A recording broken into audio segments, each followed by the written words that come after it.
The question is, what does exercise do in keeping people healthy, doing something about our quality of life? The term that Dr. James Fries of Stanford has created is compression of morbidity. By that he means that people will stay healthier and have more vitally alive lives and more fulfilled lives for a longer period of time. And then toward the end of their natural lifespan, they will have a more brief period of being sick. That's what compression of morbidity means. Now, this is what we all want. We want to come on earth and be able to live out our allotted lifespan in peace and freedom and dignity and health. Now, exercise is a very important ingredient in that. If people sit around and get fat, they get chronic illnesses and they're sick for a long time. They might die earlier or they might not, but the quality of their life is surely reduced. So exercise is standing there as a natural avenue to having man's birthright fulfilled.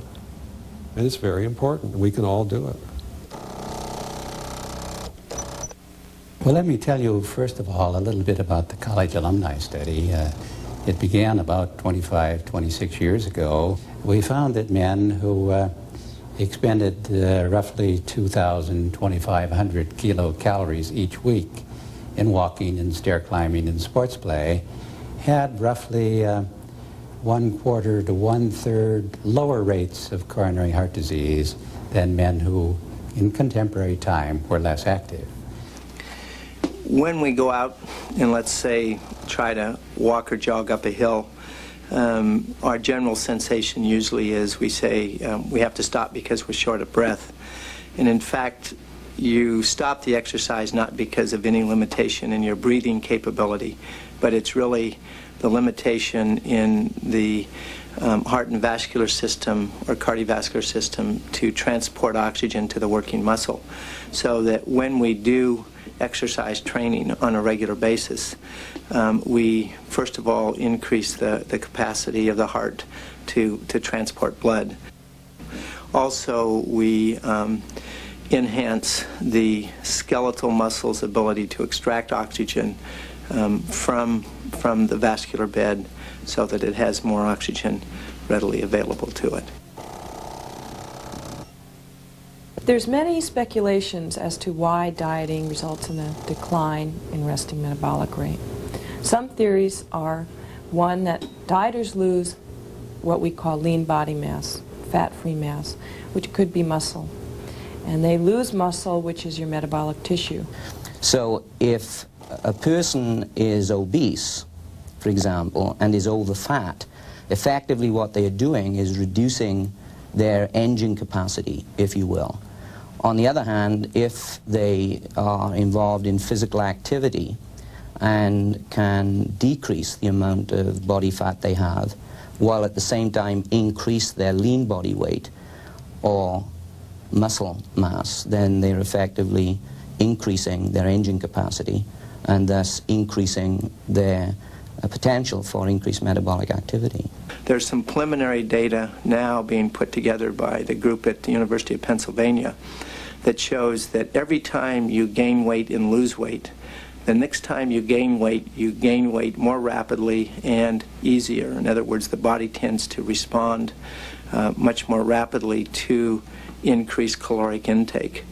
Another theory that has not been well documented but has some interest to many people has been that when you consume a low-calorie diet, your body adjusts somehow to that low-calorie diet and says, okay, if you're going to feed me 1,200 calories, then I will just learn to need 1,200 calories. What we found was that as they got into the exercise program, they gradually lost body fat. They got leaner.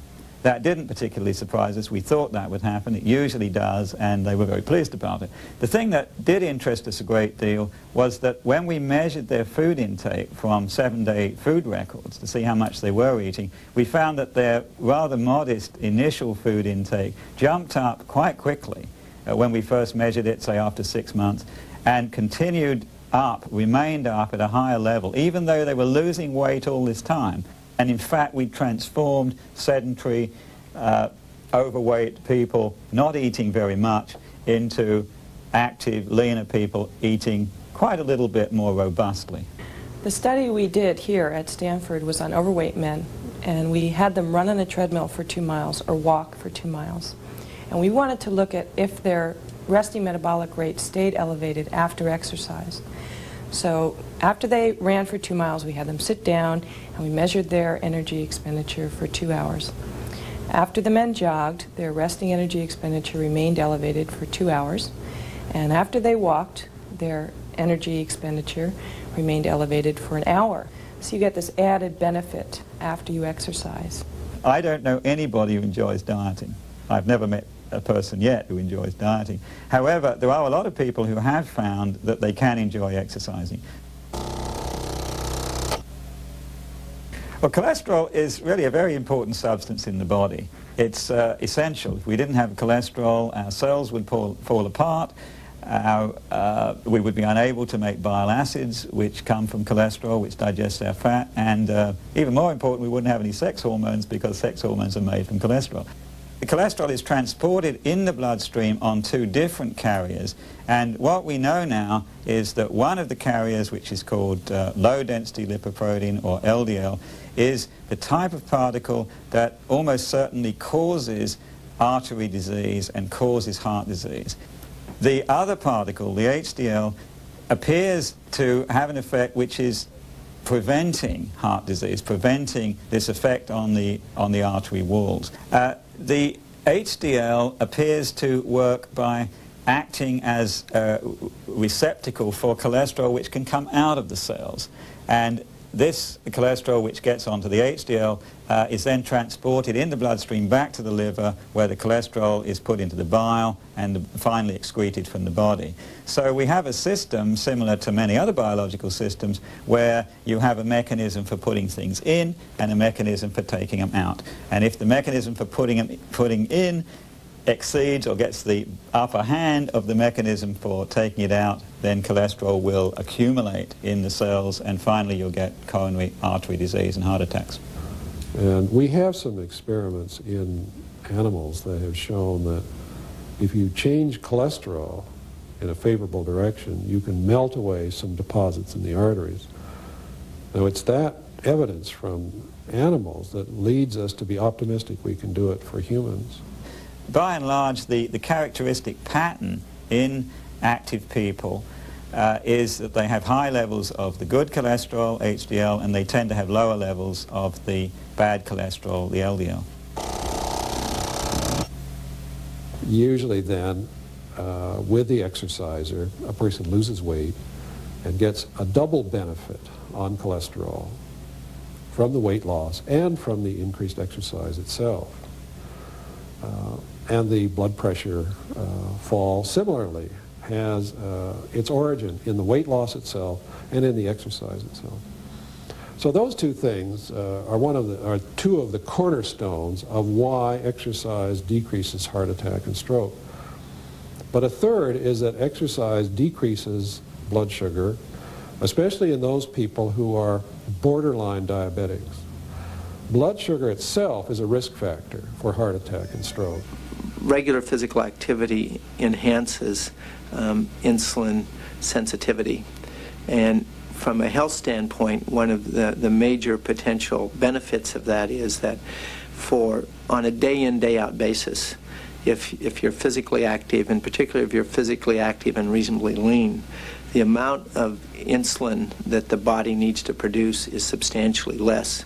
So typically when we have a meal, our blood insulin levels have to go up in order to facilitate the removal of glucose from the bloodstream. In a physically active individual, the magnitude of that increase is maybe only 1/2. So there are 2 blood pressures, what we call systolic and diastolic. Systolic's the top number, the higher number that you get when you have it measured, and that's the force of blood when the heart is contracting, and then it falls down to the diastolic pressure between beats of the heart. Normal blood pressure is usually given as 120/80, 120 being the systolic, 80 being the diastolic. And that's a reasonable number to remember, although it's true that the lower your blood pressure, the better. So someone whose blood pressure is 90/60 doesn't really suffer from low blood pressure. And they'll have a longer life, most likely, less risk of stroke and heart disease than someone at 120/80. Many studies have been done on exercise and blood pressure. And most of them show that when people start exercising, their blood pressure goes down. Exercise has to be talked about both as potentially as an independent effect, that exercise in and of itself may lower blood pressure, although the jury's still out on that one, but it's certainly important in weight control. Roughly speaking, every 1 or 2 pounds of weight loss is associated with about a 1 millimeter mercury fall in the blood pressure. So someone who's 20 or 30 pounds overweight can see a 10 to 15 millimeter drop in their blood pressure. Very important change. The definition of osteoporosis is a loss of bone density, and that can be caused by any number of things. I commonly see it in orthopedics as a result of disuse atrophy following an injury or an operation, or an athlete or a non-athlete take an extended period of time away from his usual activity. It also occurs in postmenopausal women. It can be so severe that they actually develop compression fractures of the spine. We also see it in people in weightless environments, such as astronauts. But the bottom line is it results in bone weakening and loss of density. Well, we know in weight-bearing bones that because of the muscle attachments and the actual weight-bearing, that bone has a remarkable ability to remodel. What I mean by remodel is that it can actually increase in strength due to the stresses on it. There have good data showing that the bone density in both men and women in the over 50 runners group is 20, 30, 40% greater than age-matched sedentary counterparts, Stanford faculty and staff that we have measures on. Physical activity has a whole host of nice psychological benefits that, as researchers, we're really studying and finding more and more seem to be the case for a lot of individuals. These things include feelings of improved well-being and confidence, and we're not exactly sure what about the physical activity is leading to those changes, but we do see those changes occurring. Well, we know that as people have a better self-image, as they have more self-esteem, as they feel better about themselves, their general repertoire of coping increases. And in studies that we've done and that others have done, probably the most substantial benefit of exercise for people who are normally functioning is to improve their sense of appearance, to improve their sense of energy, to improve how good of shape they feel that they're in. Many of these things may seem unimportant, but in fact they're very important, because people then have a better sense of resilience, of strength, of being able to cope with a variety of situations.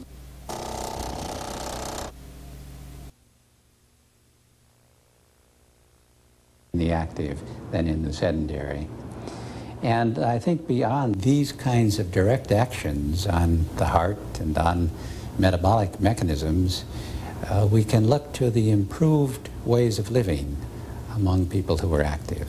There's plenty of physiological evidence that people who are perhaps in the 50s or 60s who have remained fit, who are exercising at a good level, have exercise capacity, can perform and show up physiologically as well or better as people half their age or people in the 20s. So in a sense, you can use exercise and other aspects of a healthy life to hold back time and to be able to perform and to, in many senses, be much younger than your chronological age. And I think one of the probably very exciting aspects of current research in that area is the kind of not only holding back years, but the idea that it's almost never too late, that the ability of an individual who's been quite inactive for a period of time, even in their 50s and 60s, can make very substantial improvements or changes by initiating a regular program of physical activity.